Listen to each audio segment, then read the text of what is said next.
Ahmad late night story ताबीरिबसिंगु जेम सेगुरजमना तरामलुक चोबगलोना नेकोनोना खुरुमजरी ngasisu puduna lakse late night story marfudra ga taret suba 97 episode tangkak asigidaba January gi tang mari English sing ani kun yamna no badugum laba case amakhang January gi mamang gi tha asida thoki badugum thawdo makang PCR da call amakhang lakke haibadi Karawal Nagar Haribas dagi Police ta mihoy amana call amakhak taroki madudi miyoy amagi asiba hakchangama gali number 20 da ahangba mafum amada asiba ama leire haiduna pung ama tarak ko matamda hairakirami yamna kana ahingda natabida nungthilgi pung ama taba matamda I mayam ama sintharaga asiba ama leire asiba si thangna thinbagi dakpham ga loinana leire haiba wafam police ta hairakirami Police na mafam aduda Karawal Nagar da sakirami amadi investigation tawki amadi crime scene adu yengsin ki investigation ningthi jani yenglaba matung da step injury habadi thangna thinbagi karigumba dakpham amadi pan kiramde nongmaina kaplamba adugumlaba hakchang da nongmaina kapage aduguma makhun ahob aduga thangna thinbagi makhun ahob aduga kenai habasti miyam hena khangi adubo Police na siguma case asidi thengna duna lakpanina asi baksang asde leram liba siguma makhun asidi nongmaina kap kibadigi fawdo kiba mali haiba wafam asini masigi matungna police na crime scene yengsin ki amadi post mortem gi damak asi baksang lokhat ki makhatana investigation sathaki masigi matungna siri bamiyo ase Deepak kauba miyo amani haiba si police na khangkirami haibadi siri ba mafam asiga Deepak ki imung manunga irap lapnaramde haibadi yamna nakna leirami masigi matungna imung manungna Deepak ki imung manungda police na wa hangna ki asomna wa hangma matamda Deepak laikhidabagi imung adu da kapnabagi yamna nungai tabagi mawong ama leiram ki adubu imung adu da wahang pahang chatha matamda mahasi thabak sude Nisada tauba adumak ngawduna litokpa miyo amani haibasi imung manunggi miyo sange makhoi gi machindagi harakpa joban gi matungina khangba ngamke criminal ama natraga phattaba sanga tauba mi haibasi matam ponomakta nisa chaba haibasi amno igale criminal ama yamdrabada mahak apaba thabak ama tawdabanina mahakna chinjak mahakna chaba singso apaba yamna tawgande haibasi chamada khradi adumak chumba ngaktani asumna mahak asi apaba oide criminal oirba mioi khragasu sangam banga tawi mahak asi huran chinthi namthak tawba amadi tonga tonga ma case kya da chenaba mioi ni hadan imung manuna mahakku sikiba leitabadugi mamitagi mapi sintharabasu mahakki damakta mahakki maikaida apaba kariguma mat hairakte haibadi mahakase criminal kya ka loinai phattaba sanga tawba mioi ni huran chinthi namthak tawba asuma kya da chenai haiba wafam ase hairakirami hairakliba wafam ase imung manung adu da lairiba sumna laikhidraba Deepak ki mapa Chandrapal hairiba asiga loinana mahakki manau nupa Nitin hariba asiga yum adu da leiramke amadi police na laikhidraba Deepak ki maramda yamna kupna hangke matam adu Chandrapal na aigi chanupasi Nisa pusada matam pono makta ngawduna leiba amadi migi huran chinthi tawba miyo kyaga phattaba sanga tawba miyo amani haiba wafam se haike masigi matungda manaw nupa Nitin da muhangke Nitin haike aigi yamase afaba minate mahak nisa da tawrga leibani aduga mahakna loinariba miyo singasi matam pono makta mina ki hangoi patuga chaba criminal crime kya da chenaba aduga huran chinthi da namthak tawba kya da chenaba miyo amani haiba si mahakki manaw nupa Nitin na so hairakirami adubu imung adugi makoigi ini makoigi machani makoigi mayamani laikhidriba adugi damaktadi imung adu nama pisin thana kaplami masigi matungna police na atopa mahaka tinariba miyos sing adu kana kana no khangma ngamra haiduna police na hangke matamadu da Deepak phattaba miga tinai adubu kana kana ga tinabano karama miga tinabano haibade tasena koi khangma ngamde adubu akoigi chanupa akoigi iyamba Deepak po haliba miyo adu phabiyo haiduna imung manungna police ta yamna kana hairakirami mahana phatrabasu nisa po sacharabasu mahana phattaba sangati narabasu mahana siramli basimina halamani mahana halibasti thibiraga clue ning thijana thibiraga mahabu phabiyo haibo wafu meraki adu police na yamna kana thigatki kariguma mi amana siramba taraba mahagi thangnaba mayum adugi manakta siba haibasi ayama matamda honor killing haibadi imung manu adugi mige khut yauraga hatpa oigale imung adugi hek thangnaba mafam aduda hatpasi honor killing natana atopa mafam kharada tonganba case ama thoklagasu Dipakna siriba mafam asiga mahaki yum aduga yamna panglap lapkhide adubu police ki di thijandaba yadabani na mahaki number adu imung manungdagi lawki amadi call details record CDR check tawki amadi location na chingba scan tawki masigi damakta natana tonga tonga proper clue kariguma mato fangkide CCTV ki footage sing police ki miyoi sini yengsin ki Dipak ki asiba haksang aduda jacket ama lilami khongrau ama selam ki masigakta natana Dipak ki asiba haksang adugi manakta khwaidagi ngak libadi T-shirt e tairaba ama fangki T-shirt asi Dipak na litpa T-shirt tinate haibadi Dipak ki masada furit lilami furit aduda nongmina kapkiba natra thangna thindutbagi maput leiram labasu T-shirt ama taram libadu T-shirt adudadi thangi makhun natraga nongmagi phawdokibagi makhun amata leiramde adubu T-shirt adu ina pik thanna tairami masini police na yamna chingnari bawafamsi kanagumba miyoi amabu nongmaina dang haiduna kaplaba matamda magi haksang si iyamna thokle se thokman kre haiduna masada leliba poritu lokthoklaga makoina nungsida duduna mi hatliba kapliba mi adugi nongmaina pan ma haksang aduda ina firi thoklaba aduda phorit lokthoklaga mention bibadi kanagumba mati yawramlo police na khanki case ase imung manunggi honor killing gi case amaga mari lena borambe maramdi pangliba T-shirt asida thang natraga nongmai gi makhun amata leramdi aduga asi phorit asida yamna teram phorit asida tairiba asi ekhoni yengba matamda forensic science ki report amadi postmortem ki report matungina phorit asi tongana hat iba miyoi sing aduna Dipak ki masada nongmai natraga thanga thinba matamda yamna tholongani makoina nungai tabadagi minungsi lerakpadagi haksang aduda thokman madigi phorit aduna mention boramgani adurabadi phorit asi kanagino asumna police na investigation makhatana chathaki asumna makhatana mathang satarakpa hauki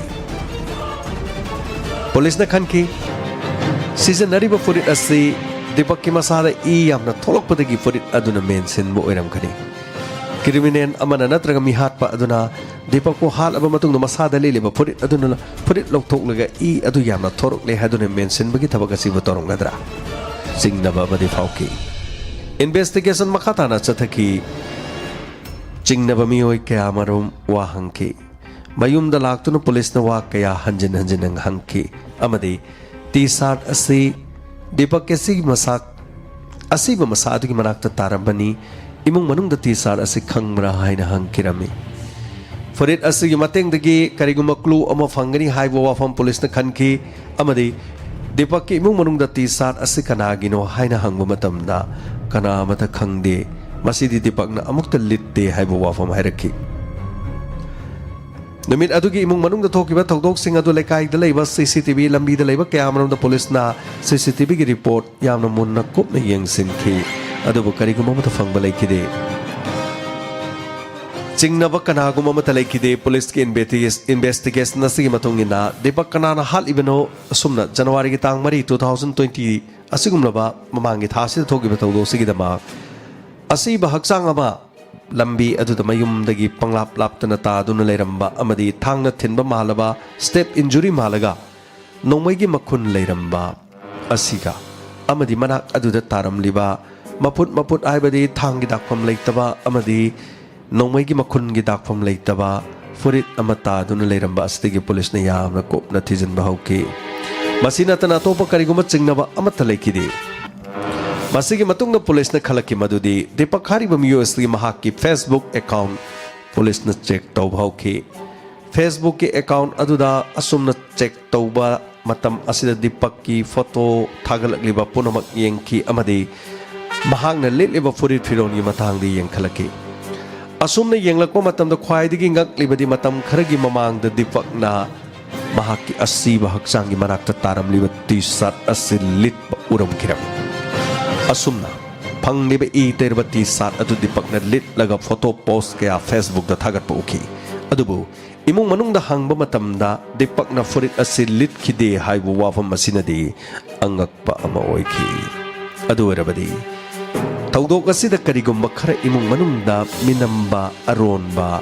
ꯀꯔꯤꯒꯨꯝꯕ ꯑꯃꯗꯤ ꯂꯩꯔꯕ꯭ꯔꯥ ꯍꯥꯏꯕꯁꯤꯅꯤ ꯃꯁꯤꯒꯤ ꯃꯇꯥꯡꯗ ꯗꯤꯄꯛꯀꯤ ꯃꯄꯥ ꯆꯟꯗ꯭ꯔꯄꯥꯠ ꯄꯨꯂꯤꯁꯅ ꯋꯥ ꯍꯪꯈꯤ ꯐꯨꯔꯤꯠ ꯑꯁꯤ ꯇꯁꯦꯡꯅ ꯅꯈꯣꯏ ꯈꯪꯗ꯭ꯔꯦ ꯁꯥꯔ ꯑꯩꯈꯣꯏꯗꯤ ꯄꯨꯂꯤꯁꯁꯤ ꯑꯩꯈꯣꯏꯒꯤ ꯏꯆꯥꯅꯨꯄꯥ ꯗꯤꯄꯛꯅ ꯂꯤꯠꯄ ꯑꯃꯨꯛꯇ ꯎꯗꯦ ꯑꯣ ꯁꯦꯡꯉꯦꯀꯣ ꯐꯨꯔꯤꯠꯁꯤ ꯅꯆꯥꯅꯨꯄꯥꯅ ꯑꯃꯨꯛꯇ ꯂꯤꯠꯈꯤꯗꯦ ꯏꯟꯁꯄꯦꯛꯇꯔ ꯃꯇꯧ ꯀꯔꯝꯅ ꯈꯪꯒꯅꯤ ꯃꯍꯥꯛꯅ ꯅꯣꯡ ꯐꯥꯗꯣꯛ ꯂꯤꯠꯂꯒ ꯁꯤꯖꯤꯟꯅꯔꯝꯕꯗꯤ ꯌꯥꯏ ꯑꯗꯨꯕꯨ ꯏꯃꯨꯡꯗꯗꯤ ꯅꯣꯡꯃꯇ ꯃꯍꯥꯛꯅ ꯂꯤꯠꯂꯒ ꯂꯥꯛꯄ ꯎꯗꯦ ꯑꯣ ꯐꯔꯦ ꯐꯔꯦ ꯗꯤꯄꯛ ꯅꯍꯥꯛꯀꯤ ꯅꯆꯥꯅꯨꯄꯥꯅ ꯐꯦꯁꯕꯨꯛꯇ ꯐꯨꯔꯤꯠ ꯑꯁꯦ ꯂꯤꯠꯂꯒ ꯀꯥꯞꯂꯤꯕ ꯐꯣꯇꯣꯁꯤ ꯌꯦꯡꯉꯨ ꯁꯦ ꯁꯤꯗ ꯌꯦꯡꯉꯨ ꯅꯆꯥꯅꯨꯄꯥꯅ ꯐꯨꯔꯤꯠ ꯑꯁꯤ ꯂꯤꯠꯂꯒ ꯀꯥꯞꯂꯤꯕ ꯐꯣꯇꯣ ꯑꯁꯤ ꯅꯈꯣꯏꯒꯤ ꯏꯃꯨꯡꯃꯛꯇꯗ ꯑꯗꯨꯒ ꯅꯈꯣꯏꯒꯤ ꯏꯃꯨꯡꯃꯛꯇꯗ ꯀꯥꯞꯈꯤꯕ ꯐꯣꯇꯣ ꯑꯁꯤꯕꯨ ꯅꯈꯣꯏꯅ ꯂꯤꯠꯇꯦ ꯍꯥꯏꯔꯤꯕꯁꯤꯒꯤ ꯃꯔꯝ ꯀꯔꯤꯒꯤꯅꯣ ꯅꯤꯇꯤꯟ ꯀꯧꯊꯣꯔꯛꯑꯣ ꯁꯥꯔ ꯑꯩꯁꯤ ꯂꯩꯖꯔꯦ ꯁꯤꯒꯤ ꯐꯨꯔꯤꯠꯁꯤ ꯅꯪꯅ ꯈꯪꯗꯦ ꯍꯥꯏꯗꯦꯅꯤ ꯏꯟꯁꯄꯦꯛꯇꯔ ꯑꯩꯗꯤ ꯇꯁꯦꯡꯅ ꯐꯨꯔꯤꯠꯁꯤ ꯈꯪꯖꯗꯦ ꯅꯪꯒꯤ ꯅꯌꯥꯝꯕꯅ ꯂꯤꯠꯂꯒ ꯐꯦꯁꯕꯨꯛꯀꯤ ꯄꯣꯁ ꯑꯁꯤꯗ ꯐꯨꯔꯤꯠ ꯑꯁꯤ ꯂꯦꯞꯂꯒ ꯃꯇꯝ ꯀꯌꯥꯒꯤ ꯃꯃꯥꯡꯗꯒꯤ ꯅꯈꯣꯏꯒꯤ ꯏꯃꯨꯡꯗ ꯀꯥꯞꯄ ꯏꯃꯨꯡ ꯑꯁꯤꯒꯤ ꯃꯄꯥꯟꯗ ꯀꯥꯞꯄ ꯅꯈꯣꯏꯒ ꯄꯨꯟꯅ ꯀꯥꯞꯃꯤꯟꯅꯔꯕ ꯐꯣꯇꯣ ꯀꯌꯥ ꯌꯥꯎꯔꯤꯕꯁꯤꯗꯤ ꯅꯪꯅ ꯈꯪꯗꯦ ꯍꯥꯏꯔꯤꯁꯤ ꯀꯔꯤꯒꯤꯅꯣ ꯏꯟꯁꯄꯦꯛꯇꯔ ꯃꯗꯨ ꯑꯩꯈꯣꯏꯗꯤ ꯚꯥꯞ ꯑꯣꯏꯗ꯭ꯔꯦ ꯅꯈꯣꯏꯅ ꯚꯥꯞ ꯑꯣꯏꯗ꯭ꯔꯦ ꯐꯨꯔꯤꯠ ꯑꯁꯤꯗ ꯇꯩꯔꯤꯕ ꯏꯁꯤꯅ ꯈꯪꯕ ꯉꯝꯃꯤ ꯃꯗꯨꯗꯤ ꯑꯣꯅꯔ ꯀꯤꯂꯤꯡ ꯅꯈꯣꯏꯅ ꯗꯤꯄꯛꯄꯨ ꯍꯥꯠꯄ ꯏꯃꯨꯡ ꯃꯅꯨꯡꯅ ꯃꯥꯟꯅꯔꯒ ꯍꯥꯠꯄ ꯍꯥꯏꯕꯗꯤ ꯅꯤꯁꯥ ꯆꯥꯏ ꯍꯥꯏꯗꯨꯅ ꯅꯈꯣꯏꯒꯤ ꯃꯥꯌꯣꯛꯇ ꯑꯃꯗꯤ ꯃꯍꯥꯛꯅ ꯀꯅꯥꯒꯨꯝꯕ ꯐꯠꯇꯕ ꯁꯪꯒꯁꯤꯡꯒ ꯇꯤꯟꯅꯩ ꯍꯥꯏꯗꯨꯅ ꯅꯈꯣꯏꯅ ꯍꯥꯠꯄ ꯁꯣꯏꯗꯅ ꯑꯣꯏꯔꯝꯃꯤ ꯅꯈꯣꯏꯅ ꯍꯥꯠꯄꯗꯨꯅ ꯃꯔꯝ ꯑꯣꯏꯗꯨꯅꯅꯤ ꯐꯨꯔꯤꯠ ꯑꯁꯤꯗ ꯏ ꯇꯩꯔꯝꯂꯤꯕ ꯃꯁꯥꯒꯤ ꯍꯛꯆꯥꯡꯗ ꯅꯣꯡꯃꯩ ꯃꯈꯨꯟ ꯇꯥꯔꯝꯕ ꯐꯨꯔꯤꯠ ꯑꯁꯤꯗꯅ ꯑꯍꯣꯕ ꯃꯈꯨꯟ ꯇꯥꯔꯝꯗꯕ ꯑꯗꯨꯒ नखोइने नोंगैना कापतुना हालब मतुंगदा मसादगी थोरकपा इ अदु नुंगाइतबदगी मसागी लेरम फुरित अमा खन मेंशन मनत्रो करिसु कानरो असेंग मसिंगदो लोइन हायो असुमना पुलिसना मथंग मथंग सस्टेंस इंटरोगेशन तौब मतमदा नितिनना वाफम सिंह लोइनम हाइदोरकी इंस्पेक्टर अगी अमसे अखुना हाइबदम हक करिगुमति इन बलेति अखुगिदी हमन अदुबु मांगना करिगुमति इंगिब लेति मतम पुनमक्ता निशा साबा फत्तब तबक तौब मियोय सिंग लोइना तिनब अदुबु मंगोंदा क्यारा खना कोइन हाइकी मांगना करिगुमति इनगिदी नोमता महाकना मरम ओरगे इमुंग असिदा इंगना तपना लेबा हाइबदो अमथे यावकिदी अयुक अंगन मदगिना नुमिदांग वरम फावबदो महाकु सेनबा इमुंग असिदा लेरिबा मिफम खदेमनो महाकु सेनबा नतना अतोपा थबक अमते तौब ngamte सेना हुगदोबा मिकुपतना तोंगा तोंबा थौदोक्या महाका तिनरबा मियोयसिंग महालेता ngaleita अतोपा केस क्या चेनबगे सुम क्या लाके अदुबु एखोय खांगदोना लाके अदुबु जनवरी की तांग मरी इंग्लिश सिंगनी को महाकी निशा सानिंगाय लेतबगिदमक इमुंग मनुंगदा अइगी अपोबा चंद्रपालदा महाक पैसा पियो हाइदुना लाके अदुबु अइगी अपोबन हाइकी पैसा पिनिंगाय लेते थबक सुदुना पैसा तानो हौजिदी चही 30 हेलबने नसागी थबक सुदुना हुमांगमना नसागी नरना तुम तालग हिंगबंग नोफनो अदुबु महाक याबो कुबुलेखिदे वाफम अदुदगी अइगी अपोबा इपा चंद्रपालगा यामा दीपक खनबा होरकी अइ इमुंग अदुदा यामना कुइने खांगदुना लेखि उपाय लेखिदे मसिगी मतुंगदगी इपागा मखोयनी संकनरकी असुमना संकनरकपदगी सावबदगी अइगी पाना महाकी लाइसेंस गन नोंगै पुतरोकी नोंगै पुतरोक्तुना मखोयनी मुंगना बाहोकी मखोयनी न मुंगनबदुदा अइसु यावकी मसिगी मतुंगदगी महाकी चक्रीदुदा खांगबा ngamdabidi ipana pairiba nोंगै दु मुंदुना महाकी मसादा नोंगैना कापतुना हातकी माने अइगी हमति पक्कैदा हातपनि थौदोगसिदा अइगी पासु याव अदुबु महाक अइगी यामनि अइगी इ मरिनि अइगी इपाकी अमदि अइगी इमाकी अखोयनि अदुबु महान होनखिबा पुनुमा अदुना लेखा तालक नोंमता अखोय शांति लेनि इमुंगसिदा लेतबदगी नोंमैना कापतुना हातपा तसेनमुक नोंमैना कापतुना हातपदि पांखिबा नथि अदुबु साउनब अदुदगी मरम ओइदुना सेल पीदे हाइदुना महांगना मखुत थाबा होरकबदगी नोंमैना कापखिबनि महाकी मसादा नोंमैना मखुन गया पानखि इहाम कौबनिना महाकी हक्सांगदगी थोरकलिबा nongina pan magi maput oho sing adu da I lep na tholak I sing adu mena na magi da mahak na let amati sat amakang na mahak ki masado kupsin na I sing adu mena na bonak I sing adu men ki adu bo ko ki yamati paktikan mongom ki asumna police ta confession mahak ki manaw no pan ni tin na dauki kari gi damak imong amada hek asiguma Chandrapal na pachano pa amadi nitin gina mayama dipak po haliba nisa saba na maram oraga imong adu da khang mangamdraba matam kaya dagi mahak ki China adu na imong manung dalay fom chapong khanglak tabadagi imong manung adu da numit adu gi January gi tang mari 2020 da nisa sana na bagi damong paisa layrak drabada pokpong mapada paisa ni dono laki adu bu paisa adu layte tabaksu humang tana tabaksu raga fagadabani tabaksu dana kadai dagi paisa no haibo wafam hairuba matam nisa ngaw dono layriba duguma miyoy amada karamba pautak piraga nisa ngaw riba amada imong manung na haibo wafam sing adu bu taray na amadi taru tanana logadagi asumna imong manungga Chandrapal haibadi Deepak ki mapa amadi manaw no pa Deepak amuk na badigi nongmay na kahaptuna asumna saung na badigi khanghog da thodok amadigi Deepak ki mapunsiloy ki makoy gi mayamba oiba amadi machano pa oiba na maram oiraga mayum dagi yamna lap no hundok ka dabadu ngam dabadigi police ki case lak pa tare imong adu chena ba tare haidu ne lairi yum adu dagi manak khajitang sathok laga sibak sang adu manak adu hundok ki miyoy khara na police na pau PCR na pau piraki police mafam adu da laki koi thi ki mafam adug dagi panglap lam na hundok tabana khongang adu da lairi ba miyoy sing adu na irai lai na khangki madudi Karawal Nagar da laiba Deepak ni haiba sini asumna Deepak ki asi baksang asigi manak ta taramba t-shirt makhak na police na clue oiraga irai lai na khangmungam ki karigumba t-shirt adu leiramdrabadi police na khangbada khajiktang waram basu ya adubo ningsing jagadabadi pana hai sing na crime toruba miu sinumi hal abasu aroibada tagadoriba se crime never pays kaida ungei da ain minam bayaro masini January ki tang mari English singani kunna thoki badugum laba khwaidigi nowa case sing manung namani nisa saba mi amana imung manung da lerak pamatamda madugi awaba chitheng haibadudi tabiriba sing imung manung da su soidani yawpirangani